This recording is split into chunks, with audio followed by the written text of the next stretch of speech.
गोटिए गोटिए आमर जीवन हृदय आमर गोटिए गोटिए आमर जीवन भारत माता आमर आमे एहार संतान।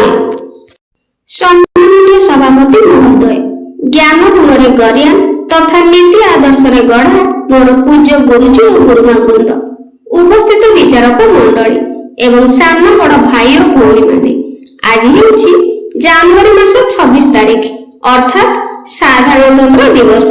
सर्वप्रथमे मु आपण मानकु साधारणतंत्र दिवस उपलक्षे हार्दिक शुभेच्छा और अभिनंदन जनाउछि।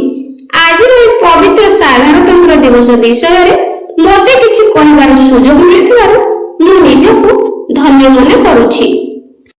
आज हेउछि 26 जनवरी 2026 मसिया 77तम गणतंत्र तथा साधारणतंत्र दिवस। एहाकु मध्य जनराज्य दिवस कुहाଯାଏ। एही अवसରରେ मु देश प्रति नम्र कृतज्ञता ज्ञापन करूछि। साधारणतंत्र दिवस विषय किछि कहथिबारु मु निजको गर्वित मने करूछि।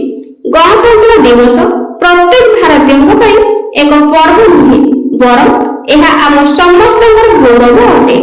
ଏହି ଗଣ ର अर्थ ଲୋକମାନେ, ତନ୍ତ୍ର ର अर्थ ଶାସନ। ଆମେ ପ୍ରତିବର୍ଷ 26 ଜାନୁଆରୀ को गणतंत्र तथा साधारणतंत्र दिवस रूपे पालन करी आसुछु 1950 मसीहारू। जदि एହାର इतिहास कहिबी सेदिन थिला 1930 मसीहा जनवरी मास 26 तारिख रावी नदीर तटरे कांग्रेस लाहौर अधिवेशन। सेदिन पंडित जवाहरलाल नेहरू भाषण मुक्त करथिला भारतवासी को।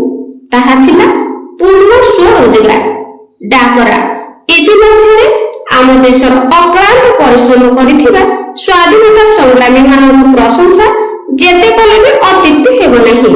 सेथि मध्य आमर जातिर पिता मोहनदास करमचंद गांधी, सुभाष चंद्र बोस, भगत सिंह, लाला लाजपत राय, रानी लक्ष्मीबाई, सरदार वल्लभ भाई पटेल से प्राय 60 देशर संविधान को विस्तृत अध्ययन करबा परे भारत को और भारतीय को खाप खुआइला बेले गोटे संविधान खसड़ा तैयारी करी डॉक्टर भीमराव आंबेडकर को आधुनिक जुगर सुयोग्य मनु पारगले।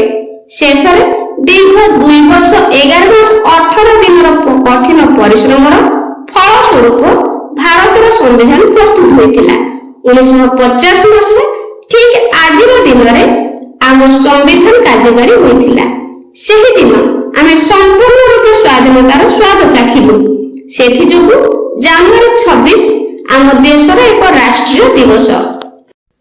आजिर छात्र आसंता कालीन नागरिक। भारतर शासन डोरी रहिबो सेमानक हातरे। आजिर आह्वान सांप्रतिक और भविष्यतर विभिन्न परिस्थिति और समस्या को टाळिबाकु हेले समस्त देशवासी एक हेबा। एहा प्रकृत देश प्रेम। शेषरे मु देशर समस्त शहीद वीर जवान मानकु सलाम जणाई मोर वक्तव्य शेष करूछि।